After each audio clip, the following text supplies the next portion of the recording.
When it comes to workers' compensation and HVAC contractors, there are three things that you need to keep cognizant of in order to make sure that your premiums are as low as possible for the coverage that you need.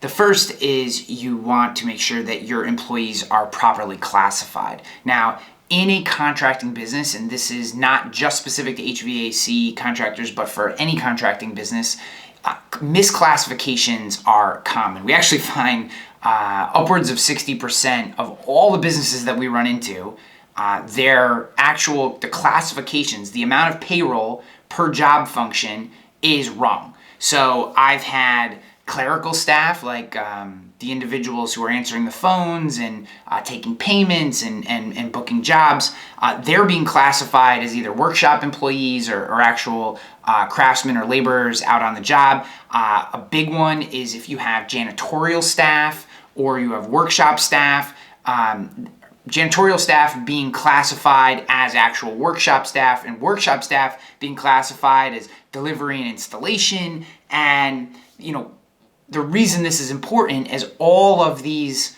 different job functions have cost a different amount to your workers' comp. So if you understand that for every $100 in payroll, there is a class code multiplier, and each job function has a different class code multiplier. So someone who's just answering the phones, it's very low. It might be 17 cents per $100 in payroll. For someone who is working in the workshop, it might be $4. And the range, goes beyond that. So what we want to make sure is, first and foremost, the employees in your business are properly classified. Once we have a feel for that, we want to make sure that you're on the appropriate payment plan. So you can do pay as you go, monthly self-report. I have a lot of clients now that have gone to quarterly payments, and they're just doing kind of quarterly self-reporting, making sure that they're on track. Yes, that does come with a little bit of time, but it's a small amount of time. And what it can do is it can help you cut off overages that will come out at the end of the year in your premium audit, which is what we ultimately want to avoid, right? We want to avoid that big bill at the end of the year because you owe the insurance company some amount of money because you weren't properly tracking or classifying your employees throughout the season. So we want to avoid that, and making sure you're on the right payment plan is part of that. And then the last part is making sure you're with the right carrier. And this might seem like not a big deal, but workers' comp is there's this huge misunderstanding. And I feel like I've said this 10,000 times. I'll probably have to say it another 100,000 times.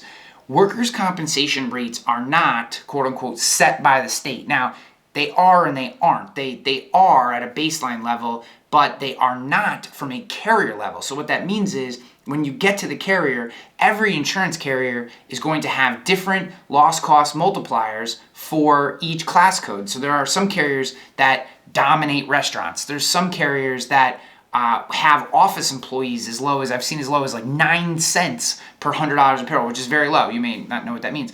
And then there are other carriers that focus on contractors, or maybe even specifically some of the kind of classic contracting classes, HVAC, plumbing, and you want to make sure that your HVAC contracting business is aligned with the right carrier. So the right carrier, the right payment plan, that your employees are properly classified and you're staying on top of it.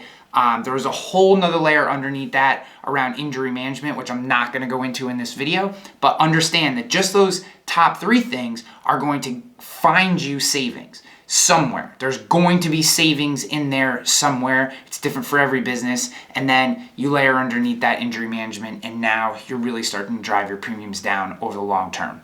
This is what we do here at Rogue Risk. We're workers' compensation specialists. We can kind of hold your hand through this process, make sure that you understand what's going on, what you're buying, why you're choosing a specific carrier, and how do you do the things necessary to drive those premiums down over the long term. Give us a call, 518-960-6600. You can visit us at roguerisk.com. I'm sure there's a link or form somewhere around this video that you can fill out to contact us, or just email us at gorogue@roguerisk.com. We look forward to working with you.